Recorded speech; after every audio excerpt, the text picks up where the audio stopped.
Y'all, I really don't be liking to come over here looking so rough. I just finished my walk and I just ain't do nothing. And I know how people in this world, if you ain't looking tip-top shape, they don't want to hear what you got to say, no matter how deep the word is. But I was really reflecting on, like, so when I walk, I love listening to like soca. So far, that is like been my main go-to. Like, I listen to a lot of other stuff too. Like, I listen to everything: hip hop, trap, everything. Like, all reggae, what's the Zydeco, all that kind of stuff. But it just made me realize like how multifaceted and like diverse, being African American and being our black indigenous people of color in America is, when you're going on a spiritual journey, trying to find yourself, trying to connect back with your roots and doing things to improve yourself and your life overall. It's very hard because as African Americans or indigenous people of America that are, of color, we have been stripped of everything. And so in getting to your roots, you're going to go through a lot of the conditioning and a lot of the other cultures and things that are more mainstream or that have been more accepted. And getting to your roots are going to be harder because they have been the ones that have been demonized and ostracized and exiled. And they've been ultimately lost. And you have to go to deep, deep, dark places to get to that. And when you have a skeptic and distrustful mind like me, or you have like these deep wounds of abandonment, which I feel like all African Americans have, this deep wound of abandonment. Really, a lot of people do, but it's really there for the African Americans as well. And it's like, when you think about the stories and the narratives that we've heard as far as history and his story, there's a lot of internalized abandonment there, like, feeling like we were given away or taken from our homeland to be in a life of slavery, torture, suffering, punishment. It fuels you with so many feelings and emotions when you start to think and reflect on it. And you may feel resentment. You feel like you don't know who to trust, and anybody who comes from your origin or roots, what you perceive, you have resentment towards, because it's kind of like it's like a parent who puts their child up for adoption, for lack of a better example. That child may feel a lot of emotions, and I feel like African Americans kind of have the same turmoil and feelings of like a foster child, in a sense. Like, they're yearning for their roots, they're yearning for their parents, but at the same time they have so many mixed emotions about it. And then it's like the people who have taken them on, whether they treated them well or not, they in some sense create this Stockholm syndrome, like where they feel a certain level of safety because they've had to survive. Because in order for your mind to not crumble in situations of trauma that are prolonged and never are relentless, like never giving up, you have to learn how to rationalize and cope with it in ways, and some of the ways may be somewhat dysfunctional in a sense, but they have kept you sane enough to make it through the insanity. And that's why I always say, you're not the insane one. You're living in a system of insanity, in an asylum of systems, and it's designed to disempower you and to keep your spirit oppressed. And this is what I'm saying, like, think of the ways that how you think and how you see things and how you judge things, and dig deep in, like, why do you feel that way, why are you thinking that way, and what is that rooted in, what is that conditioning coming from. And like I always say, you get to the roots, you find the solution. And a lot of times it comes from those ancestral wounds, and that intergenerational trauma, that post-traumatic slave syndrome that is passed down. And you don't have to understand all that. You don't even have to feel like your roots are, some people don't believe like slavery is their issue. And fine, don't believe that. Look just at your childhood. Look at how maybe your parents have raised you, and then you have to ask yourself, what made them like that? Like, at the end of the day, you have to ask why. Like, what makes us think and do things a certain way? What has created our mindsets the way it is, that makes us constantly in, like, complaining, suffering, just resentment, like our hearts being so closed, being so serious and bitter, and that hater energy, and like that judgmental energy. Our mind, that massa mentality, we're like henchmen, and henchman is kind of like a bodyguard. You know, like when you had the slaves on the field, just think of like theorizing. You have the slaves on the field, then the massa picks one slave to be like the watchman over all the other slaves, like making sure they stay in line. And that's almost like how our minds have adapted in a sense, because we're continuing this system that is dysfunctional and is continually oppressing each other. We're perpetuating the systematic racism. Basically, we're perpetuating this idea of inferiority, and that we're lack and we're less than, and so as black people, that's why we always get mad at our own people, like, it's your own people, it's your own people, and you know, all your skin folk and your kinfolk. And the only reason that's true is because we have been conditioned to continue the cycle of oppressing each other. That's why I say you have to think about how you are disempowering yourself. Like, you know, with this negative self-talk, with that inner critic, what is that inner critic coming from? You know, what is it rooted in? And you know, a lot of spiritual teachers want to talk about the inner child, and it's like, it goes deeper than your parents, folks. Wake up. Like, they want you to focus and get mad at your parents and get mad at, you know, that generation. And you know, yeah, they may have done things that were not great, but you have to understand what has broken them. What has broken generations, or what has carried on these generations of dysfunctions and addictions and coping mechanisms and survival tactics and defense mechanisms, all these things that are keeping us down. What is the root? The root is ancestral. The root is all of the narratives that we've had in our history, all of the reasons why we go to these other forms of spiritual practices, you know, that are not necessarily African or indigenous or, you know, Native American, or, you know, things that are more true to our roots. We go to all these other ones that have been mainstreamed and like glamorized or accepted, because we feel like for some reason where we come from and what looks like us is still in our mind that is bad. You have to go back to the basic mindset of just the color, white and black.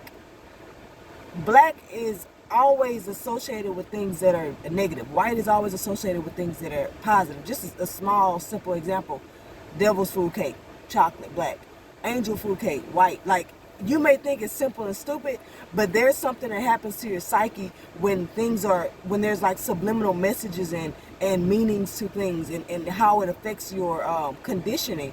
And it's so true how it continues to be infiltrated into our younger generations. That's why I say representation matters in everything, because when you don't see preachers or teachers or spiritual teachers or doctors or people doing things that are outside of the disempowering occupations or the stereotypical things, it's like everything is set up as a trap. You know, like fears as well. Like, their fears are not only illusion, but they're a trap too, because like when you think of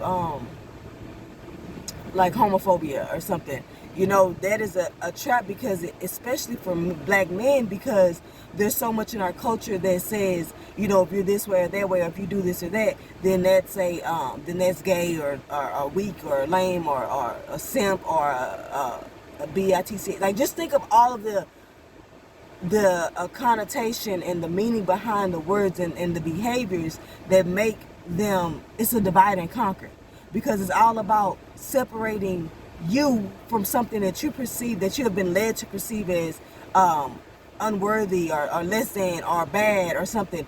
Everybody can be themselves. You know, it's not even, like I said, it's not a race thing, a gender thing. It's a mind control thing. It's an elitism thing to keep you as the mass population in this constant state of judging, comparing, competition, and all of these things, instead of focusing on yourself and what is true to you. You know what I mean? Like, but take your time. Spirituality is definitely something to not binge. You don't want to go and start all these spiritual practices and doing these different things, and you know, you get overwhelmed and you lose your mind or you go insane. So you want to take it step by step. Like I said, I don't necessarily need to do all of those mainstream practices that are that a lot of people are doing, because it was overwhelming for one, and for two, it was becoming distractions to me. It was clouding my path and kind of like leading me away from what I'm trying to get to. I'm trying to get to truth, and I'm trying to get to my truth and my roots and in my way.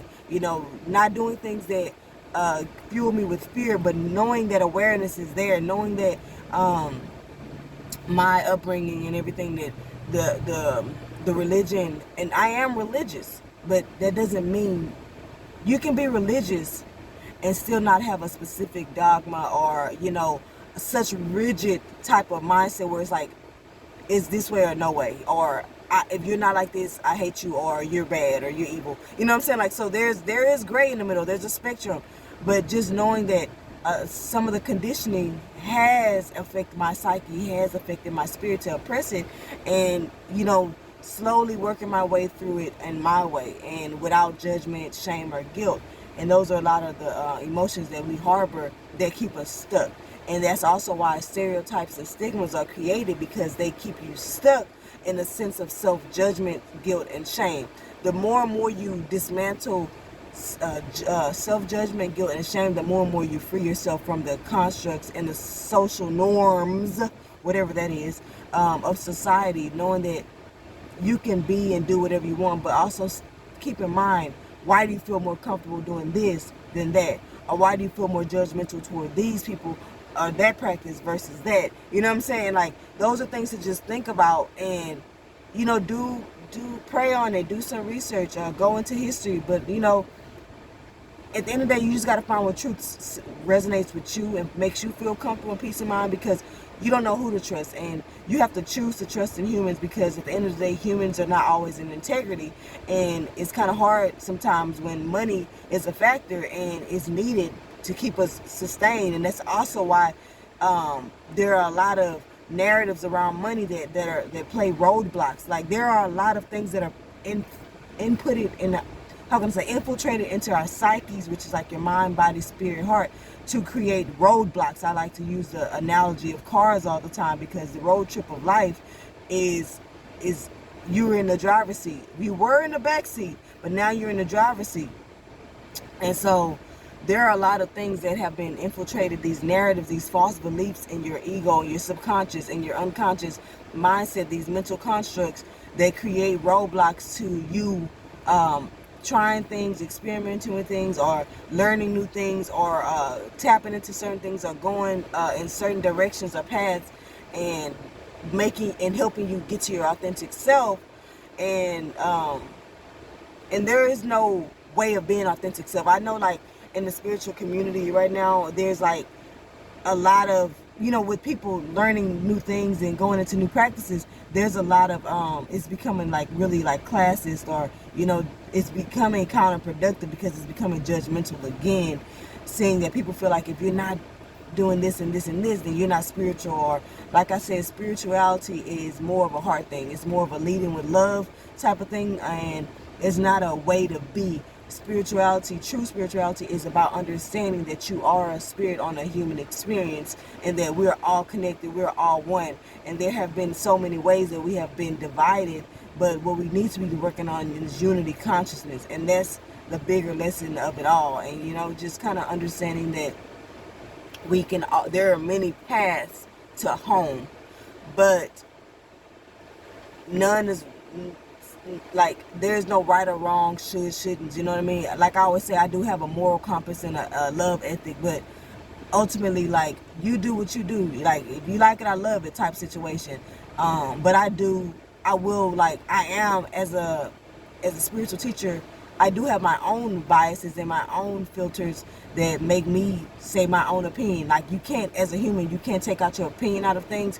It's ultimately impossible, but you can be as thorough and have as much integrity as you can, and really just sit on stuff as long as you can, to try to have those prayers that God, that the words you speak are coming from God, and that you're trying to give your light and your love to as many people as you can in the best way. And my audience and people who resonate with me will come to me on my own. I don't have to like chase them down. And a lot of times I feel like it's also not just people who are on the journey, but people who are seeking to be teachers themselves, people who want to take on the path of spiritual activism, or to be a spiritual activist. you know that's also my calling, to teach those people as well, to how to be more free of judgment, free of perpetuating, like I said, this monster mentality. And it's not a white or black thing. I never profess hate or dividing and conquer. I'm not falling into that trap, that tactic, because at the end of the day, hate is hate. And any energies of low vibration is going to bring you down. So don't think you're empowered if you're still hating other people. You have to realize that they're in the same mind as you. You know what I'm saying?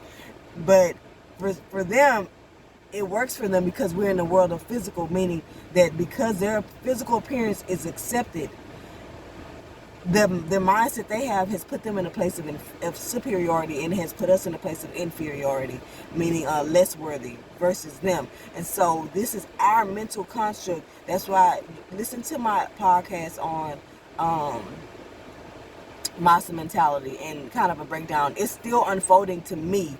And so there are a lot of perspectives on it as well. Like you have like the white supremacist spiritual activism. It's kind of the same thing.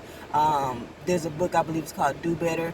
You can read that. I didn't even read the full thing because like I said, I have to kind of like focus sometimes and not get so over consumed with other people's interpretations. I have to figure out what's my interpretation and what's my spirit telling me. So, but you can feel free to listen to that, read that. I also have a blog. I'm working on editing a lot of it and revising some of the stuff, but I have one called Ego Work for the Black Spirit, and ego work is one of the first steps to freeing your mind of the mental enslavement that we have been under for so long. So yeah, check it out. And I just wanted to this was like my morning, like today is Monday, so I call it my morning or Monday morning something, morning movement motivation, morning motivational movement Monday. Yeah, it's a tongue twister, and I love alliteration, so I'm doing the most. But hey, it's just a morning motivation on the Monday, and I call it, and I add the movement in there because usually movement is, my walk is usually what kind of fuels it. So yeah, just kind of take a look at those if you want, or just sit with these words and let them resonate within your spirit, and kind of hopefully awaken you to the cloud or the veil that has been over your face, over your body for so long, so you can really see